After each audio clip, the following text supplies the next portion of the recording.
और इस वक्त की बड़ी खबर आपको बता दें, राहुल गांधी ने राष्ट्रपति से मुलाकात की और कृषि कानून के खिलाफ राष्ट्रपति से इस मुलाकात को माना जा रहा है। करीब 2 करोड़ हस्ताक्षर वाले ज्ञापन को सौंपा गया राष्ट्रपति को। कांग्रेस के तमाम बड़े नेता आज राष्ट्रपति से मिलने गए थे और प्रियंका गांधी को इसमें हिरासत में लिया गया, जबकि राहुल गांधी आज राष्ट्रपति से मिले, उन्होंने मुलाकात की और 2 करोड़ हस्ताक्षर वाले ज्ञापन को उन्होंने सौंपा। कांग्रेस की मांग है कि इस मामले में राष्ट्रपति हस्तक्षेप करें। करीब 2 करोड़ हस्ताक्षर वाले ज्ञापन को आज सौंप दिया गया कांग्रेस की तरफ से। गुलाम नबी आजाद, अधीर रंजन और राहुल गांधी, ये 3 कांग्रेस नेता आज पहुंचे राष्ट्रपति से मिलने के लिए, अपना ज्ञापन सौंपा, जबकि कई कांग्रेस नेता समेत प्रियंका गांधी को हिरासत में लिया गया। मंदिर मार्ग में उन्हें हिरासत में लिया गया है। तस्वीर आपको दिखा रहे हैं। आज हिरासत में ले ली गई प्रियंका गांधी। ये कहा गया कि इजाजत नहीं ली गई थी, कोई परमिशन नहीं था उनके पास, और ना ही सिर्फ मार्च को रोका गया बल्कि उन्हें हिरासत में भी लिया गया।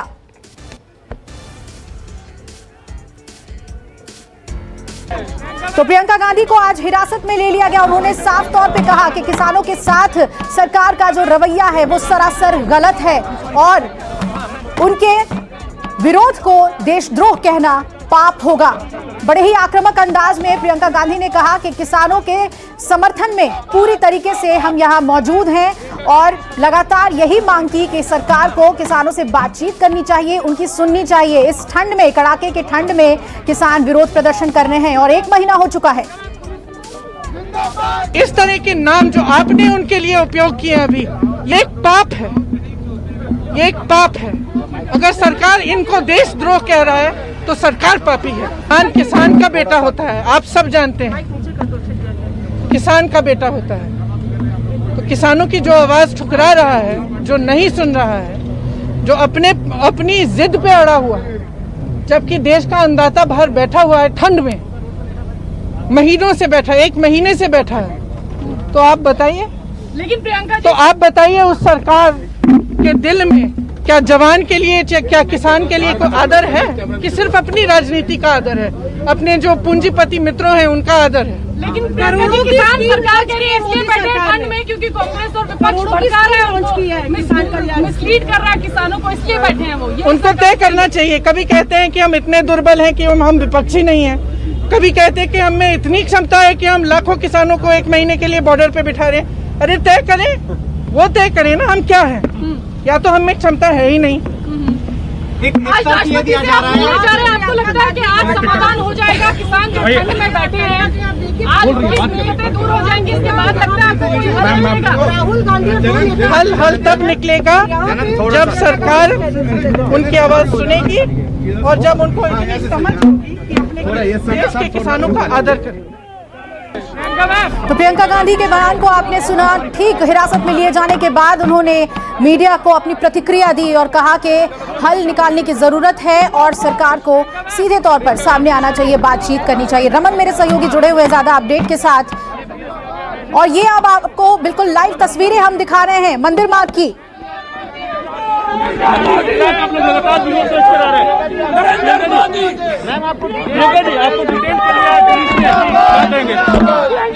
कहूंगी कि सरकार जनता की आवाज से डर लगता है, भय है, इसलिए जब जब आवाज उठती है तो उनका ऐसा व्यवहार होता है।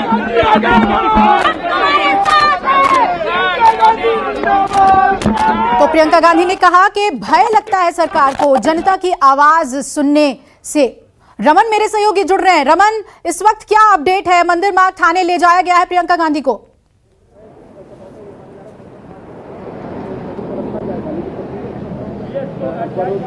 देखिए, चूंकि प्रियंका गांधी के साथ साथ कांग्रेस पार्टी के नेताओं ने गिरफ्तारी दी, क्योंकि जो उनकी मांग थी कि वो प्रोटेस्ट करना चाहते थे, वो पदयात्रा करके जाना चाहते थे विजय चौक, और विजय चौक से राष्ट्रपति भवन जाना चाहते थे, लेकिन उनको जाने की इजाजत नहीं दी गई। राष्ट्रपति भवन के अंदर 3 व्यक्ति को अनुमति थी राष्ट्रपति से मिलने के लिए, लेकिन राष्ट्रपति के भवन के बाहर तक तो जा सकते थे क्योंकि सभी लोकसभा राज्यसभा के सांसद थे, कांग्रेस पार्टी के बड़े नेता थे। ये लगातार उनका कहना था कि ऐसा पहली बार हुआ जब हम पदयात्रा करना चाह रहे हैं तो पदयात्रा से भी रोका गया हमको। और कुछ ही दूर के बाद बैरिकेटिंग लगा के उनको रोक दिया गया और कह दिया गया कि धारा 144 लागू है, आप आगे नहीं जा सकते। राहुल गांधी फिर वहीं से वापस मुड़े और जो 3 व्यक्तियों को याद थी, राहुल गांधी, गुलाम नबी आजाद और अधीर रंजन चौधरी, वो राष्ट्रपति से मिलने गए और बाकी कांग्रेस पार्टी के नेताओं ने उसी बैरिकेटिंग जहां पर उनको रोका गया था वहीं पर उन्होंने धरना दिया और धरना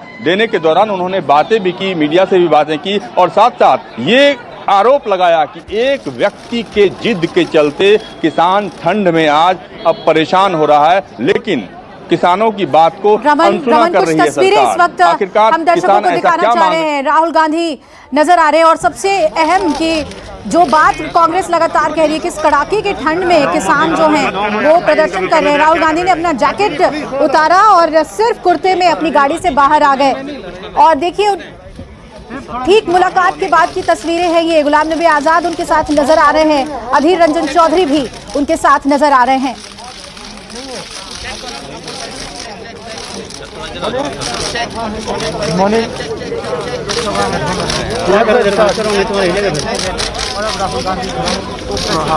अभी मैं कुछ दिन पहले ऑपोजिशन पार्टीज के लीडर्स के साथ गया और अब हम कांग्रेस पार्टी के जो सीनियर लीडर्स हैं उनके साथ गए।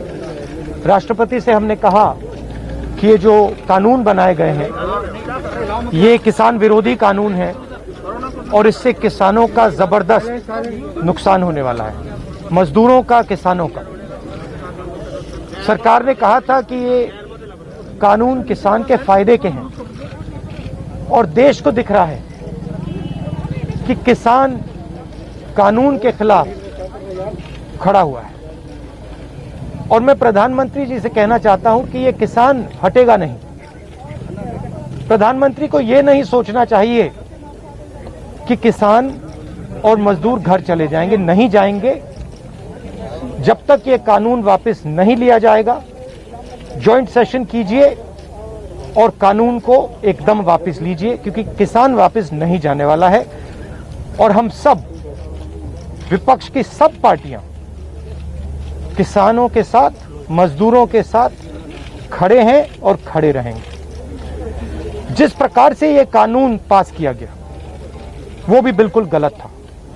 बिना डिबेट किए, बिना किसानों से चर्चा किए, बिना मजदूरों से पूछे ये कानून ऊपर से थोप दिए गए हैं और इन कानूनों को हटाना ही पड़ेगा, विड्रॉ करना ही पड़ेगा।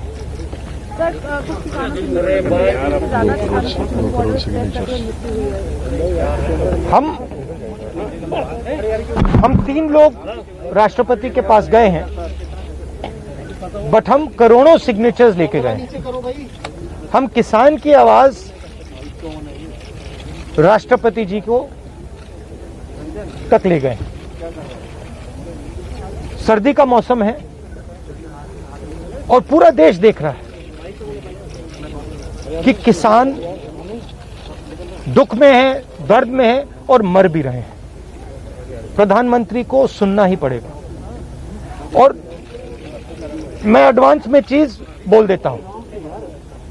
मैंने कोरोना के बारे में बोला था कि नुकसान होने जा रहा है, उस समय किसी ने नहीं बात सुनी और आज मैं फिर से बोल रहा हूं, किसान के सामने, मजदूर के सामने कोई भी शक्ति नहीं खड़ी हो सकती है। अगर प्रधानमंत्री जी ने कानून वापस नहीं लिए, सिर्फ बीजेपी को नहीं, सिर्फ आरएसएस को नहीं, देश को नुकसान होने जा रहा है। राहुल जी, बार बार बीजेपी की तरफ से कहा जा रहा है कि ये जो किसान बैठे हैं ये नक्सल हैं, खालिस्तानी हैं, विपक्ष इन्हें बरगला रहा है, इस तरह के आरोप लग रहे हैं। देखिए, बीजेपी नरेंद्र मोदी जी का एक ही लक्ष्य है और वो किसान समझ गया है, मजदूर समझ गया है। लक्ष्य है कि उनके आसपास जो 2, 3, 4 बड़े क्रोनी कैपिटल्स हैं उनके लिए पैसे बनाने का काम नरेंद्र मोदी जी करते हैं। जो भी नरेंद्र मोदी जी के खिलाफ खड़े होते हैं वो उनके बारे में कुछ ना कुछ गलत बोलते रहते हैं। किसान खड़े हो जाएंगे तो किसान को आतंकवादी बोलेंगे, मजदूर खड़े हो जाएंगे तो मजदूर को आतंकवादी बोलेंगे। एक दिन अगर मोहन भागवत खड़े हो गए तो कहेंगे ये भी आतंकवादी है। मतलब जो भी नरेंद्र मोदी जी से सत्ता लेने की कोशिश करेगा वो आतंकवादी है। और नरेंद्र मोदी किसके लिए काम कर रहे हैं वो मैंने आपको बता दिया। उनके 2-3 आसपास के क्रोनी कैपिटलिस्ट हैं जिनको वो पूरा हिंदुस्तान पकड़ा रहे हैं। ये रियलिटी है। The government is going on an aggressive campaign from tomorrow onwards to give money, 6,000 rupees, 18,000 crores is spending. They're trying to change the narrative. Do you think they will succeed? Look, the point is, it's a very simple thing. There are millions of people who live off our agricultural system. Large percentage of our people live off our agricultural system. These are laborers, they are farmers, they are small traders, these are these people. And they are the backbone of the country. Now, we understand that agriculture has to be reformed. What we are saying is that if you destroy this system, these millions of people will have nothing to do. They will not be able to feed themselves. And you will create massive destruction, massive pain in the country. Why is the Prime Minister doing this? It is a very simple calculation. The Prime Minister is doing this because he wants to help 2 or 3 business people. He does not care what happens to these people. He will construct whatever narrative he has to construct to make sure that the wealth transfer that is taking place to 3 or 4 people continues. He will call people terrorists. He will call people anti-nationals. He will call people criminals. He will do whatever he has to do to transfer the wealth from these people, the backbone of this country, to those people. 3 or 4 of them, 5 of them. That's the crux. And we are fighting this. We are saying that in India, where you have destroyed the agricultural system, will not function. Just like I said, take Corona seriously. Corona is going to kill people in massive numbers if you do not act. At that time they said, scaremongering. Now they're not saying scaremongering. When I suggested to the Prime Minister that do not do this in a centralized way, give power to the chief ministers, he didn't do it. He caused thousands and thousands of people to die because he didn't do it. And then afterwards, after I said it in the press conference, he did it. So the point is, you have an incompetent man who is controlled by certain other people. This is what India has to understand. This is what all youngsters have to understand. You have an incompetent man who doesn't understand anything, running a system on the behalf of 3 or 4 other people who understand everything. And their aim is to take huge amounts of money from the poor people of India and put it in their pockets. And that is what we are fighting. And frankly, it doesn't matter what you think right now, because all of you will face this. There's not going to be a single person in this country who's not going to face this. If you're a farmer, you will face it. You're a small businessman, you will face it. You're a journalist, you will face it. This is an assault on the idea of India. That is why we're standing here. That is why I've gone to the president. That is why we've signed these forms. So you posted a tweet about Wayanad yesterday about a family which was struggling while doing their farming. But there are several more instances like this. But the BJP is saying that this is just Punjab and farmers who are protesting here at the Delhi gate. No other farmer in the country has a problem with the reform. That's just not true. That is just not true. We are not allowed to go out. We are not allowed to go out of the ICC office. The police stops us from going out. Why don't you let us go out? Why don't you let me go and tour in the states? See what happens. Every single farmer of this country, every single labor of this country stand up. But आप police लगवाते हो, हाथरस जाते हो, arrest करते हो, तो AIC से हमारे MPs को बाहर नहीं निकलने देते हो, और फिर कहते हो कि भैया मतलब सब कुछ ठीक है. और Prime Minister needs to realize that there is a limit to this. आपने थोड़ा सा करना है, आपने 2-3 लोगों की मदद करनी है, थोड़ा सा करना है, आप कर सकते हो. बट जिस प्रकार से नरेंद्र मोदी कर रहे हैं, मैं फिर से दोहरा रहा हूं, हिंदुस्तान के किसी भी युवा को रोजगार नहीं मिलेगा। सारे छोटे बिजनेस, सारे मिडिल साइज बिजनेस खत्म हो जाएंगे। और दूसरी बात याद रखिए, जिस चीज को आप सब भूल गए हैं, चाइना बॉर्डर पे बैठा है। चाइना ने हिंदुस्तान की हजारों किलोमीटर जमीन छीन ली है। प्रधानमंत्री उनके बारे में क्यों नहीं कहते? उसके बारे में चुप क्यों है? तो मेरा कहना है कि पूरा का पूरा कॉम्बिनेशन बन रहा है। एक तरफ आप अपने सिस्टम को तोड़ रहे हो, आप अपने लोगों को लड़ा रहे हो, आप अपने किसान को मार रहे हो, मजदूर को मार रहे हो, और दूसरी तरफ बाहर से फोर्सेस देख रही हैं, कह रहे हैं कि बहुत अच्छा है, नरेंद्र मोदी हिंदुस्तान को कमजोर कर रहा है और हमारे लिए अच्छी अपॉर्चुनिटी बनने जा रही है। मैं देश को बता रहा हूं, मैं वार्निंग दे रहा हूं कि आप देखिए क्या हो रहा है। और मैं आपको भी कह रहा हूं, प्रेस वालों को भी कह रहा हूं, मैं समझता हूं कि आपको सैलरी मिलती है और आपके लिए बहुत मुश्किल है, मैं समझता हूं बात, इसलिए आप नहीं कह पाते हो जो आपको कहना है। मगर आपके देश को, हमारे देश को बहुत जबरदस्त नुकसान होने वाला है। बहुत डेंजरस रास्ते पर यह देश चल रहा है, ये मैंने कहना है। कांग्रेस के नेताओं को डिटेन कर लिया गया है। आप लोग मार्च लेके यहाँ पर आ रहे थे, अभी जो है कांग्रेस के तमाम एमपी को इंक्लूडिंग प्रियंका जी को भी जो है डिटेन कर लिया, उसका आपको वो तो तरीका है, इनका तरीका है डिटेन करना, मारना पीटना, ये इनका तरीका है। बट हम नहीं करते नहीं। ये आप किस देश की बात कर रहे हो? ये कौन सी देश की बात कर रहे हो? डेमोक्रेसी या मतलब कौन से देश की बात कर रहे हो? इंडिया की बात कर रहे हो? इंडिया में कोई डेमोक्रेसी नहीं है। डेमोक्रेसी इंडिया में ये मतलब आपके इमेजिनेशन में हो सकती है, मगर रियलिटी में है नहीं। Thank you. गुलाम नबी कुछ नहीं, आप कुछ सरकार का जो कैंपेन है वो बार बार इस बात को रख रही है कि जो कृषि कानून है, वो निजी क्षेत्र में, कृषि क्षेत्र में निजी इन्वेस्टमेंट को बढ़ावा देते हैं, जो बहुत जरूरी है। आप इसको किस तरीके से देखते हैं? क्योंकि पूरा कैंपेन सरकार का इसी बेस पे, और वो हर घर तक, हर गाँव तक जाना चाह रहे हैं इस कैंपेन। सवाल ये है, इन्वेस्टमेंट कौन करेगा और इन्वेस्टमेंट का फायदा किसको मिलेगा? सवाल ये है। आपकी सर रणनीति नहीं, सुनिए, सवाल ये है कि हिंदुस्तान के एग्रीकल्चरल सिस्टम में कौन इन्वेस्ट करेगा और कौन पैसा बनाएगा। हिंदुस्तान के एग्रीकल्चरल सिस्टम में आज तक किसान ने इन्वेस्टमेंट किया है, मजदूर ने इन्वेस्टमेंट किया है। ये जो जवान हमारी सेना बॉर्डर पे खड़े हैं, इनके माता पिताओं ने किया है। इन्वेस्टमेंट ये करते हैं और रिटर्न किसको मिलता है? रिटर्न 2-3 उनके उद्योगपति मित्रों को मिलता है। ये पूरा देश जानता है, पूरा देश इस बात को समझता है कि इन्वेस्टमेंट हम करते हैं। आपके माता पिता क्या करते हैं?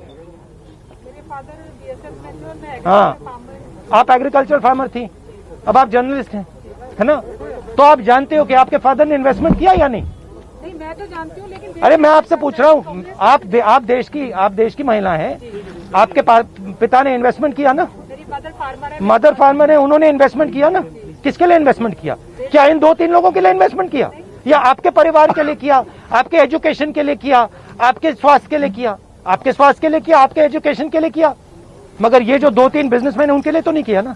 तो सवाल यही है, इन्वेस्टमेंट कौन कर रहा है? आपके माता पिता ने किया, करोड़ों किसानों ने किया, और रिटर्न किसको मिल रहा है? यही हम पूछना चाह रहे हैं कि क्या कांग्रेस की कोई रणनीति है इस बात को काउंटर करने के लिए, गांव तक जाना? काउंटर करने की जरूरत, काउंटर आप क्या बात कर रही हैं? काउंटर करने, आप क्या बात कर रही हैं काउंटर करने के? मतलब आपको ये नहीं मालूम कि, अरे भाई आपको क्या, आप क्या हिंदुस्तान के किसान को बेवकूफ समझती हैं क्या? तो फिर अगर आपको समझे तो उसको कैसे समझ नहीं है? अगर ये यहाँ पे लाखों लोग जो बैठे, हजारों लोग जो बैठे हैं दिल्ली के बाहर, क्या ये सुनिए, ये जो लाखों लोग आए, क्या ये मिठाई खाने आए क्या? क्या इनको समझ नहीं है क्या हो रहा है? इनको समझ नहीं क्या हो रहा है? इनको मालूम है, क्लियरली मालूम है, इनको मालूम है नरेंद्र मोदी चोरी कर रहा है। इनको मालूम है कि ये दिन भर इन्वेस्टमेंट करते हैं, 24 घंटा इन्वेस्टमेंट करते हैं, और उधर इन्वेस्टमेंट कहीं और जाता है, रिटर्न कहीं और जाता है। Thank you very much. आक्रामक अंदाज देखने को मिला। उन्होंने कृषि कानून के खिलाफ राष्ट्रपति से मुलाकात के बाद मीडिया से बातचीत की और कहा कि जिस तरीके से किसानों के साथ अन्याय हो रहा है इसे कांग्रेस नहीं बर्दाश्त करेगी और पूरी तरीके से उनके साथ खड़ी है। जब तक कानून वापस नहीं होगा ये आंदोलन जारी रहेगा। नमस्कार, मैं हूं मानक गुप्ता। अगर आपको हमारा ये वीडियो पसंद आया हो तो इसे लाइक और शेयर जरूर करें और हां, हमें सब्सक्राइब और फॉलो करना ना भूलें ताकि आप देश और दुनिया की कोई खबर मिस ना करें। तो जुड़े रहिए हमारे साथ और देखते रहिए न्यूज़ 24।